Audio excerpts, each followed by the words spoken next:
Welcome to Absolutely Not. I am your host, Mr. Hills, the comedy podcast with preschool themes, but for like adults. So today we are going to have several segments. First one being Talk About It Thursday. Now, when I was a preschool teacher, I had this time of the day every Thursday where I was set aside for my preschool students to come up and talk about whatever they want for 90 seconds. It was my way of giving them their voice and them being able to have a say and tell us what's going on in their lives. And today we're going to do the same thing. We're going to have Talk About It Thursday. But since I don't have a guest today, y'all just got to listen to me talk about my Thursday. All right. So first thing I'm going to talk about is parents. I'm going to let y'all know now, watch what you say and do around your kids because they come back and they telling us your business. Talk About It Thursday spilt the most family tea, the most family drama. They filled up my cup every week. Unsweetened, sweetened tea. I got it all. I was doing Talk About It Thursdays every Thursday. My director found out this heifer was in my class every Thursday saying it was an observation, but she only showed up doing Talk About It Thursday because she was in there sipping the unsweet tea. So the tea was usually piping hot. But I did get information that I was like, you probably should have kept that to yourself, but thank you for telling me. Like, I don't need to know that your mama went to Libya to go get a piercing. A little girl, she was like, Mr. Hills, my mom got her ears pierced in Libya. I said, oh, she went all the way to Libya to get her ears pierced? That's crazy, right? Her mom comes her mom comes to pick her up. I said, hey, I heard you went and got your ears pierced in Libya. And she said, no. That never happened. I said, oh, okay, well. And the daughter was like, yes, mom, you remember you were telling auntie that you went and you got your ears pierced in Libya? Come to find out, the mom didn't go to Libya to get her ears pierced. The mom got her labia pierced. Things like that. And the mom shouldn't have even shared that with me, but the mom shared that it was her labia. And now y'all know it. You're welcome. You're welcome. So we're going to go ahead. We're going to move on to the next segment. This is called Field Trip Down Memory Lane. Growing up, you learn lessons along the way, right? Life is supposed to teach you to be better, right? You're supposed to learn from everything that you go through in life, the good, the bad, the ugly, right? And I learned something about myself in the third grade. I learned that I was petty. Not only did I learn that I was petty, I learned that petty is my favorite color, and I look good in petty. I look pretty in petty. Third grade taught me that I could be the petty king. And let me tell y'all what happened. What had happened was, third grade, my teacher did this thing called popcorn reading. That's where we'll be reading in our textbooks. Someone will read a paragraph and they'll say popcorn such and such. So they were doing popcorn. They popcorned to me. I am dyslexic and I also have a stutter. So they popcorned to me. And the type of reading I like to do, I liked it when the teacher would go down the line and you knew what number paragraph you were, right? You'd be counting like 1, 2, 3. Okay, I'm number 7. So boom, as everyone's reading, you reading that 7th paragraph, you're going down there, you're like, cool, I got it, I'm ready. But then there's always that one kid who wants to read an extra paragraph, be like, can I keep reading? No, you can't keep reading. The teacher said you reading paragraph 5. You don't get to read 5 and 6, and now I gotta go practice reading paragraph 8 because you want to be overzealous? Absolutely not. No, thank you, sir. So someone popcorn reads me, right? I'm nervous, right? Because I'm already dyslexic. I have a stutter, right? So I'm reading, I get to a word, I stutter. Also, I mispronounce words all the time. I get there, I get to stuttering. I'm sounding out, I'm stuttering. This little girl, Amber, she makes fun of my stutter. She's like, the whole class is laughing, right? I'm laughing too. I'm fake laughing, right? I don't want her to see that she just hurt my feelings. So I'm like, yeah, that was a stutter. I'm a robot. I froze. Yeah. No, so I went along with it, right? Whole time, I'm plotting my revenge. Amber. So whole time I'm like, okay, you done made me the joke. The whole class was laughing. She laughed a little too hard for my liking. Okay, you want to play games? Bet. So Amber, she had these scented markers, especially. So I grew up in the 90s. So she had these scented markers. And when she pulled out, only kid in the class with scented markers. And she was the coolest kid in the class. Anytime it was time to do any type of coloring activities, like instantly she became popular. All the kids are around her. Amber, can I borrow your yellow bananas flavored, but banana scented marker? Yes. Can I use your cherry one? Yes, you can use the cherry one. So, she was this very, very popular kid when it was color time. I knew how much she loved those markers. I remember we were in a group activity. She wasn't near her desk. I crawled like Mission Impossible on the floor all the way to her desk, elbow over elbow, all the way to her desk on the floor. I get to her desk. I'm now hiding underneath her desk. I reach into her desk, grab her marker box, open up her marker box, take all the lids off of all of her scented markers. I'm not a thief, so I didn't steal them. I stuck the markers back, but I did throw away the lids. I threw the lids away in the trash can. I'm willing to play the long game, right? So now all I had to do was wait for another coloring activity. Every day I'm showing up to school because there might be a coloring activity. I remember I even had the flu one day throughout these 3 weeks. And I went to school because I was like, today might be the day where we have a coloring activity. And Amber finds out her crayons don't work. I went to school with a 102-degree fever, sweating my butt off because I was like, today, I don't want to miss it. I don't want to miss it, right? It took about 3 weeks before we had a coloring activity. We finally get the coloring activity. I'm excited. I'm excited because Amber's about to get her payback for laughing at me because of my stutter. No, absolutely not. So I'm not missing it. So we get the coloring activity. Boom. I got my coloring sheet. I'm like looking at her. I don't want to make direct eye contact, right? Because I don't want to give anything away. So I'm like coloring, like looking up at her, using my regular markers. She opens up her marker box. She's like, where's my tops? Where's the top of my markers? She starts trying to use the markers. They're not working right. Tears are welling in her eyes. I could see it. Everyone's now trying to help her find the marker tops. I was like, even me, I'm over there helping. I'm like, what? Where were your markers? Where'd you have them? They were in your desk? Oh my goodness. How many are missed? All of the marker tops? Oh my God, maybe it was the janitor. You think the janitor, you know what? Maybe it was the janitor. Oh my goodness. So now I'm helping her look for these marker tops that have been thrown away 3 weeks ago. You're not getting the marker tops back. Sorry, Amber. So she looks for them, cannot find them. Guess what? Nobody wants to be her friend now, right? Everyone was around her when it's time to do this art project because they thought they were going to use her marker. So I just taught her a valuable lesson right there, right? One of the lessons I just taught her was, you gotta be careful what you do to people because even though that this might not be a big deal to you, it might affect the person that you're actually making fun of. And also, you gotta make sure that the person that you're doing this to isn't petty. I'm petty, right? And I'm a comedian. You gotta be careful. And then the other lesson I taught her was, these people weren't your friends. Like they were around you when it was something that they wanted, when they thought it was cool. Now you ain't got nothing. All those people who are around you wanted to color, use your marker. They went back to their desk and used their regular old washable markers, just like the rest of us. So she learned several things. And then later I made it known that it was me without telling her. I was like, hey, maybe you should be careful. Maybe you should be careful who you tease about their stutter. And she's like, did you do it? I'm like, I'm not saying it was me, but I'm also not saying it wasn't me. Me and Amber, did we become friends later? Fun story? No, we didn't. We didn't.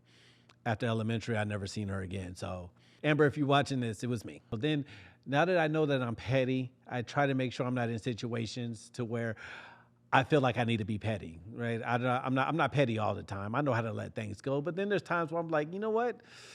You look like you get away with a lot of things. Nah, I can't let this go. Oh, I'm so petty and ridiculous. Another trip down memory lane. This is a cautionary tale. It's not.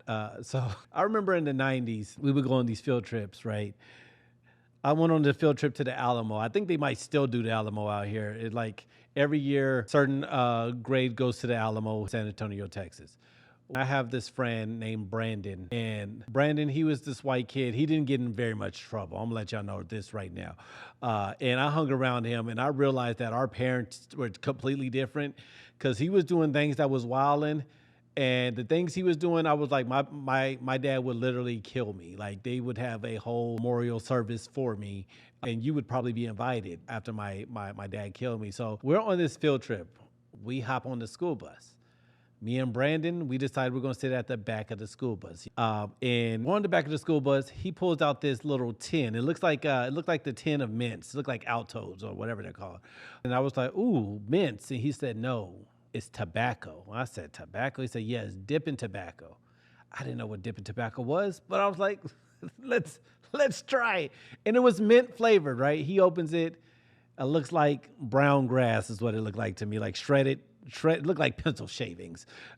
And so he's like, you get it and you put it in your mouth and then you have to like suck on it. And so I get it, put it in my mouth. He's like, you gotta stick it in between your lip and your gum. So I'm in there and I'm sucking on this chewing tobacco and swallowing the juice from the chewing tobacco, right? And I'm like, oh, it's minty. The whole way to San Antonio, we're sucking on chewing tobacco on this bus ride. I start to get nauseous. Still have to go out here in this Texas heat to the Alamo. I'm nauseous. I'm not feeling well. We do this Alamo. We're there all doggone day, right? We get back on the bus. He said, do you want more chewing tobacco? The correct answer should have been no. But I was like, yes, it was good. So I take more of this chewing tobacco. My stomach starts hurting. It starts bubbling. I go to let out a silent but violent fart. That's what I tried to do. That's not what happened. Y'all, I sharted myself. It was a silent shard, but I knew I messed up. I knew I messed up immediately. I knew I messed up immediately because it was just too oily is the best way I can describe it. It's so embarrassing. It was too oily. And oh my goodness, it's instantly the whole bus smelled bad. It did. And I feel bad because I blamed this girl that was next to us because one time she did fart in PE when we were doing the sit-up test and she farted. So now every time something smells, we have blamed her. I do feel bad about that. Poor girl. Felt bad that I blamed her, but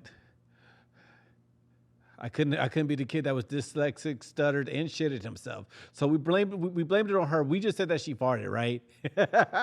Oh my goodness. It gets worse, right? Everyone's on the bus like this. Ew, ew, like, right? And so we're like laughing and joking, right? And the whole time it's me. I go to get off the bus, right? I let everyone go before me. Like, go, go, go. I'll go last. The teacher's like, no, you need to get off. I'm walking, bruh. As I am walking, I am leaving a trail behind me. I get, I get off the bus. Someone notices. Someone's like, "Oh, there's poop on the stairs." I was like, did I step in it? Do I got any?" So everyone's checking their shoes, right? Our parents are there to pick us up. I run to my dad's car, hop in the car, and my dad, he says, "What smells like shit?" I said that they threw a stink bomb on the bus.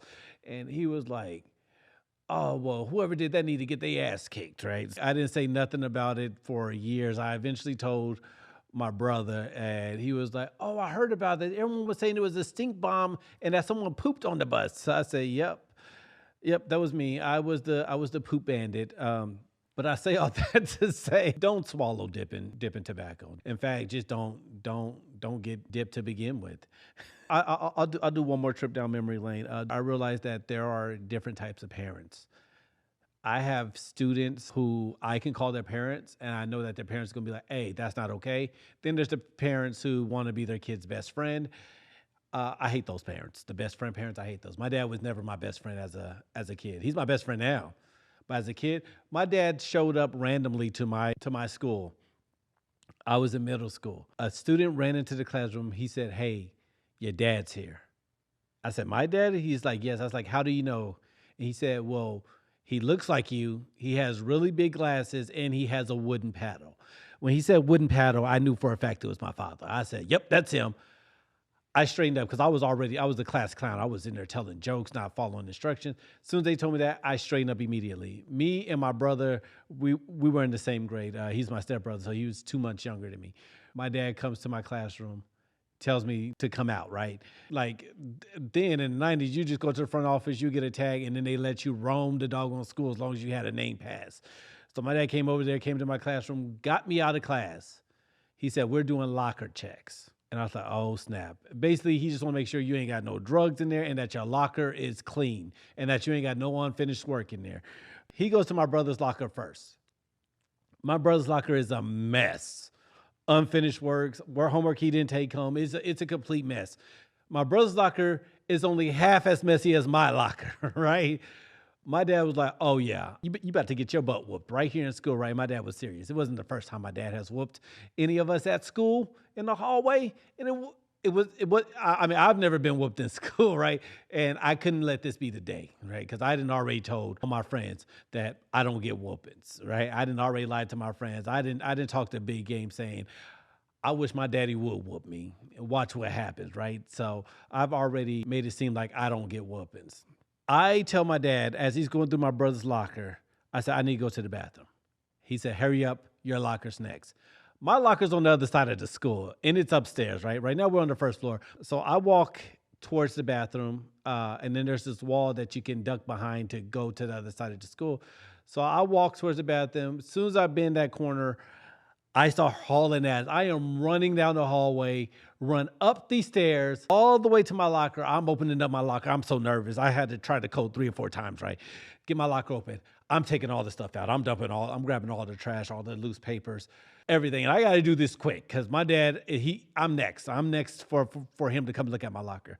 I am hauling ass. I grab everything.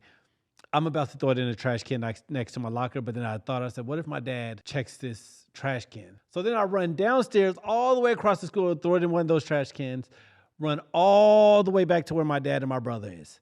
I am breathing hard and sweating. I'll never forget this. I'm breathing hard. I'm like, and my dad is like, why are you breathing hard and why are you sweating? This was my answer. It's so stupid. My answer was, because I had to do a number 2, and it was a big one. It was so dumb. And you know what? I'm disappointed in my father for believing me. I don't know why. I'm disappointed in him. So then he is like, boom. So he whoops my brother in the hallway. We're in passing period. People are watching my brother get whooped in the hallway. Embarrassing. Not as embarrassed as I would have been if it was me getting whooped, right? So he's like, let's go. Your locker's next. I said, okay, cool. So I'm trying to still look cool in front of my friends as I'm walking through after they just watched my brother get whooped in front of them with a wooden paddle and he's in tears. And I'm just like trying to be cool. Like, yeah, no, he ain't going to do that with me. Let him try with me. Like that's the face I was trying to give. I was probably walking by. The face I was probably actually giving was like, help. So we get upstairs. My dad checks my locker. My dad said, all right, your locker's clean. My brother, he's a hater. I'm going to let you know right now. He's a hater. He knows my locker wasn't clean, right? He looks at me. He's like, no, his locker was worse than mine. No, I said, bro, stop hating. Like, no, my locker's clean. Like, I don't know what you're talking about. He going to talk about he probably threw it in the trash. So my dad was like, oh, you know what? Let's go check. So my dad checks the trash can next to my locker. He reaches in there, pulls out a few papers, like, okay, no, it's not in here. And he's like, you know what? You be thinking that you're smarter than everybody. Let's go check the trash can down the hall. We go down the hall. He checks in there. Nope.